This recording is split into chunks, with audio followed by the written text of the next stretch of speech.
अस्सलाम वालेकुम viewers, welcome to Urdu से यूट्यूब चैनल।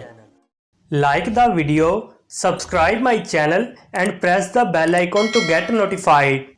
नाम है अयाना। अयाना नाम के इंग्लिश में स्पेलिंग बनते हैं AYANNA। अयाना नाम का इस्तेमाल लड़कियों के नामों में होता है। अयाना नाम लड़कियों के लिए मखसूस है। अयाना नाम का मजहब मुस्लिम है। अयाना नाम के मायनी है खूबसूरत फूल। अयाना नाम के इंग्लिश में 6 हरूफ हैं और ये एक लफ्ज़ है। 6 वर्ड्स एंड 1 लेटर। अयाना नाम के उर्दू में 6 हरूफ हैं और ये एक लफ्ज़ है। अपने नाम का मीनिंग जानने के लिए कमेंट बॉक्स में लिखिए। चैनल को सब्सक्राइब कीजिए, वीडियो को लाइक और शेयर कीजिए। Thanks for watching.